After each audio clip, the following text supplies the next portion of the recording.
Top quality और consistent performance के लिए सिर्फ सिल्वर पंप नाम याद रखना।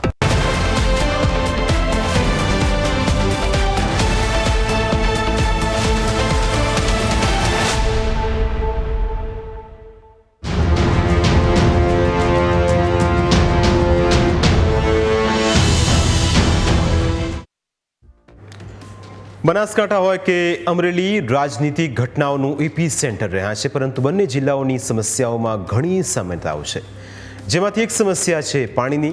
બનાસકાંઠામાં રાજનેતાઓ એકથી એક ચડિયાતા છે, પણ હજુ એ લોકોને પાણી માટે વલખા મારવા પડે છે। આખો ઉનાળો કોરો જતો રહ્યો, હવે ખેડૂતો ચોમાસાની રાહ જોઈને બેઠા છે।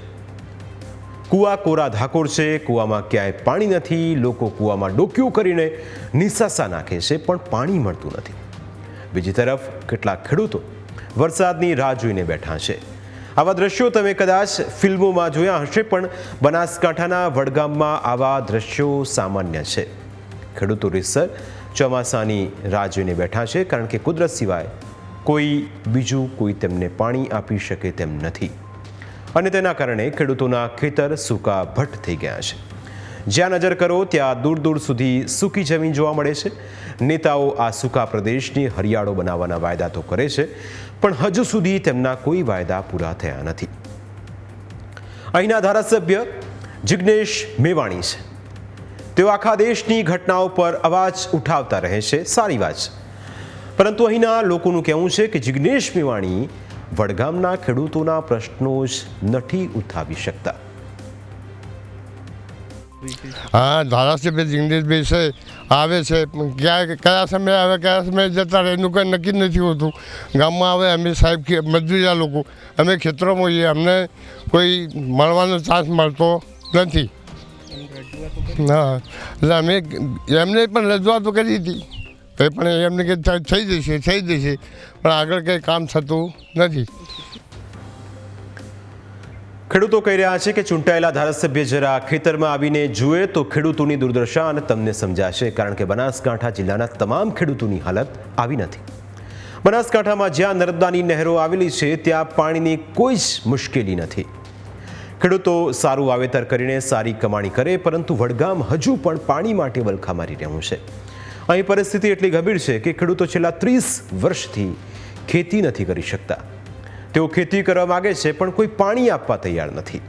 અહીં ખેડૂતો ફક્ત ચોમાસા આધારિત ખેતી જ કરી શકે છે। પોતાની મહામૂલી બંજર જમીન જોઈને ખેડૂતોનું હૃદય દ્રવી ઉઠે છે। મનમાં એ નેતાઓ સામે જ આક્રોશ પણ જન્મે છે કે જેમણે પાણી લાવી આપવાના મોટા મોટા વાયદા કર્યા હતા, પણ હજુ સુધી પાણી આવ્યું નથી। ખેડૂતોએ લાખો રૂપિયાના ખર્ચે પોતાના બોર બનાવ્યા હતા, પરંતુ બોર પણ નિષ્ફળ ગયા છે। આખરે હવે ખેડૂતો એ આશાએ બેઠા છે કે સરકાર કોઈક એવી યોજના લાવશે કે જેનાથી તેમના ખેતર સુધી સિંચાઈનું પાણી પહોંચશે। આ સ્થિતિ બનાસકાંઠાના કોઈ એક ગામની નથી, પરંતુ વણસોલ, ટીંબાચોડી, મગરવાડા, નળાસર, છાપી અને માલોસણા સહિતના ગામોમાં ખેડૂતો સિંચાઈના પાણી માટે રીતસરના વલખા મારી રહ્યા છે। છેલ્લા 15 વર્ષથી અમે સરકારશ્રીને ઘણી રજૂઆતો કરી છે, જિલ્લા પંચાયતો, તાલુકા પંચાયતો, અહીંના ધારાસભ્યોને, પણ અમારી કોઈ માગણી કોઈને ક્યારેય પણ સ્વીકારી નથી। છેલ્લે એવું લાગે છે કે ભાઈ માનનીય ભૂપેન્દ્રભાઈ પટેલ સાહેબને જે આજે પાઇપલાઇન નાખી અને તળાવ ભરવાની જે લાવ્યા છે સ્કીમ, એમનો અમે પણ હૃદયથી આભાર માનું છું। હવે પરિસ્થિતિ એવી છે કે ભાઈ છેલ્લા 15 વર્ષથી આ વિસ્તારમાં પાણી નથી। સરકાર જો પાણી છે તેઓ પ્રયત્નો કરે છે, અને અહીંયા પાણી નથી તો અહીંયા પાણી માટે લોકો ઝઝૂમી રહ્યા છે। નાવા ઢોરોને પીવા પાણી પણ નથી, અને ખેતીની તો વાત જ છોડી દો, જો ઢોરને આજે નવરા નાહવું હોય તો ચોમાસા સિવાય ક્યારે પણ નાહી શકતું નથી। એટલે અહીંયા પાણીની વિકટ પરિસ્થિતિ છે। જો સરકારશ્રી અમારી આ રજૂઆત દિલથી સાંભળે અને અમારા માટે પાણી માટે કંઈક સ્કોપ કરે તો અમે ખૂબ એમનો આભાર માનીએ છીએ। નેતાઓ જાણે છે કે ખેડૂતોની મજાક કરી રહ્યા છે। આ ખેડૂતો ફક્ત ખેતી અને પશુપાલનના આધારે પોતાનું ગુજરાન ચલાવે છે। તેમની આવક ડબલ કરવા માટે પ્રયત્નો કરવા જોઈએ, પરંતુ આ ખેડૂતો માટે તો ચૂંટાયેલા પ્રતિનિધિઓ અને જવાબદાર તંત્રએ કોઈ જ આવક જ ન થાય તે પ્રકારની વ્યવસ્થા કરી આપી છે। વિકાસના બણગા તો આપણે ખૂબ ફૂંકીએ છીએ, પણ અસલી હકીકત એ છે કે આ ખેડૂતો સુધી આપણે પાણી નથી પહોંચાડી શક્યા. પાણી ન ખૂટવાના દાવા તો આપણે ખૂબ કરીએ છીએ, પણ હકીકત એ છે કે આ કૂવા અને નહેરોમાં પાણીનું ટીપું લાવી નથી શક્યા અને તેના જ કારણે અહીંના લોકોને ટેન્કરના સહારે પોતાનું જીવન પસાર કરવું પડી રહ્યું છે. પોતાના પશુઓને જીવતા રાખવા માટે પણ અહીંના લોકોને ટેન્કર પર આધાર રાખવો પડે છે. એટલે અહીં પાણી આવવાની વાત તો દૂર રહી, લોકોને પૈસા ખર્ચીને પ્રાથમિક જરૂરિયાત પૂરી કરવી પડી રહી છે. બનાસકાંઠાના 25 જેટલા ગામોમાં ખેતરો સૂકાભટ્ટ છે. આ ખેતરોમાં 30 વર્ષ પહેલાં લીલોતરી હતી, ચારે બાજુ હરિયાળી હતી, લોકો સુખેથી જીવન જીવતા હતા. પરંતુ છેલ્લા 30 વર્ષથી અહીંના લોકોની માઠી દશા બેઠી છે.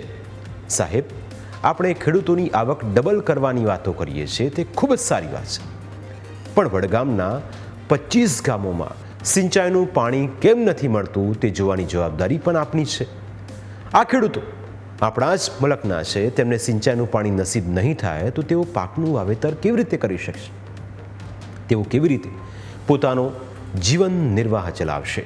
આ સવાલો એટલા માટે કરવા પડી રહ્યા છે કારણ કે ખેડૂતો તનતોડ મહેનત કરે છે, તેમને લાચાર જોઈને આપણું હૈયું કકડી ઉઠે છે અને એટલે જ આ ખેડૂતોને જલ્દીમાં જલ્દી સિંચાઈનું પાણી મળે તે ખૂબ જરૂરી છે.